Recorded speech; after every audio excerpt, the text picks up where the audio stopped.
I scaled our Kafka consumers from 3 to 10, and throughput didn't move. The lag just kept climbing. The reason is built into Kafka's design, and almost nobody knows it. So I did the obvious thing, scaled the deployment to 10 replicas. 3 to 10, just like that. But throughput stays flat.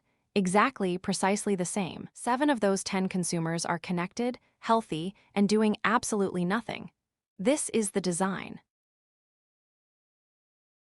Because there are only 3 partitions. Kafka hands 1 to each consumer, 3 partitions, 3 workers, and the other 7 had nothing to read. Each block is 1 record. New ones append on the right, written in order, and they never leave. They just sit there. 3 partitions. Remember that number, it's about to explain everything. 1 rule. Your consumer group. Kafka hands each consumer its own partition. 3 partitions, 3 consumers, 1 each. And here's the rule the whole video hangs on. 1 consumer per partition, per group. Kafka never lets 2 consumers in a group read the same partition, because if it did, they'd duplicate work and destroy the ordering guarantee. You need exactly 1 reader per partition. So the partition count isn't a detail, it's the ceiling. Now add 7 more, they join the group. They're healthy, and there's no partition left to assign them. There is no 4th partition. They will stand there, connected, polling forever until 1 frees up. 10 consumers, 3 partitions, 3 workers. Your parallelism was capped at 3 the moment someone typed -- partitions 3, probably 18 months ago, probably without thinking about it. But hold on. Watch what happens when a consumer finishes record 42. Watch closely, because it's nothing. Record 42 didn't move. It wasn't removed. It wasn't marked. It wasn't touched. 1 number changed. The committed offset went from 42 to 43. This is where Kafka stops being a queue. RabbitMQ takes the message off the queue. It's gone, it's yours, nobody else gets it. Kafka doesn't do that. Kafka doesn't do anything to the record. Think of that offset as a bookmark. All it does is mark where the group got to, which is why you can set the offset back to 40 and read last Tuesday again. There's nothing to restore. It never left. Nothing is ever consumed. The record doesn't move. The bookmark does. Every strange thing about Kafka is downstream of that 1 sentence.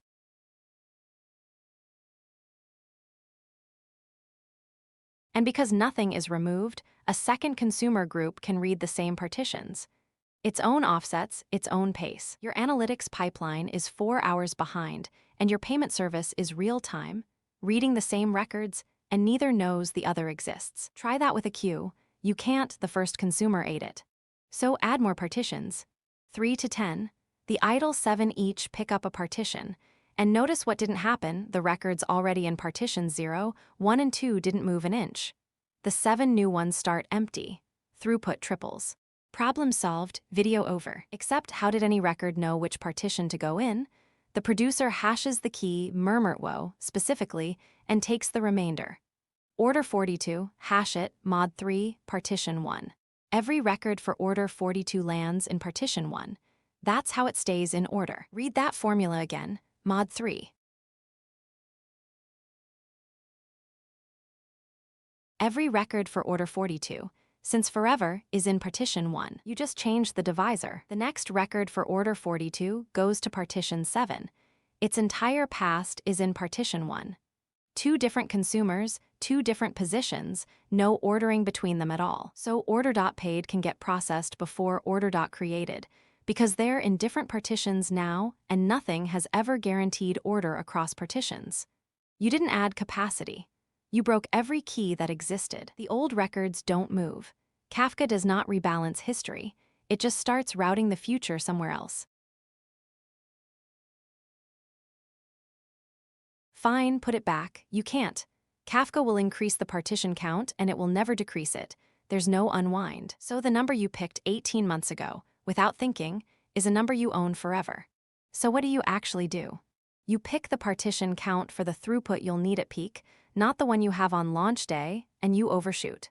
Partitions are cheap. Rewriting your key strategy in production is not. You key deliberately. Key by the thing that must stay in order, the order ID, the user ID, the device. Not a timestamp, not a random UUID, or you've keyed by nothing. And you don't just crank it to 1,000. Every partition is files, memory, and a slice of every rebalance. Too many, and the cluster spends its life doing bookkeeping. There's no free number here. That's why it's a design decision and not a runtime one.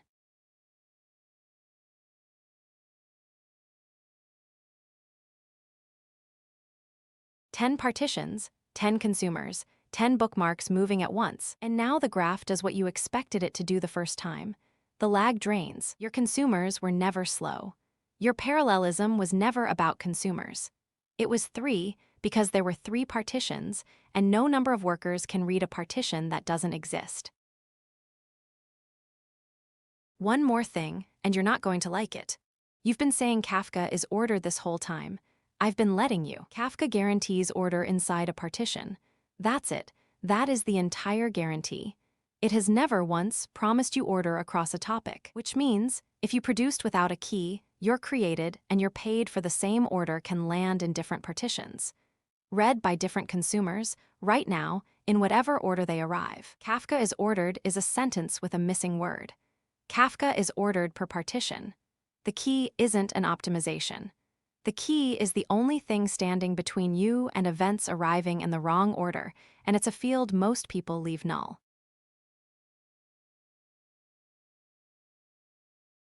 And go back to the moment you scaled from 3 to 10. When a consumer joins or leaves, Kafka reassigns the partitions, a rebalance. And with the default assigner, while that happens, the group stops reading. Which is the joke at the heart of this? Adding 7 consumers didn't make it faster. For a few seconds, it made it stop. Here's the whole thing on one screen. A partition is an append-only log. Consuming never deletes anything. Consuming commits an offset, owned by the group. One partition, at most one consumer per group. The ceiling is your partition count, not your consumer count. Change the count, change the routing. The count goes up, never down, and ordering is per partition, never per topic. Pause and screenshot this. Save it to your prep playlist. Every one of these is a Kafka interview question. In one breath, partitions are the ceiling. Consuming moves a bookmark, not a record. Nothing is ever consumed, which is why anyone can read it twice and everyone can read it at once. And your order lives in the key, not in Kafka, which leaves one question this whole video has been quietly avoiding. If nothing is ever deleted, if every record you've ever written is still sitting there, why hasn't your disk exploded? That's retention and log compaction, and it's the next one. By default, Kafka keeps about a week, and I'll show you exactly how it decides what to drop. Subscribe so it's in your queue. And tell me in the comments, what's your partition count, and did anyone actually choose it? I'm betting most of you inherited a 3.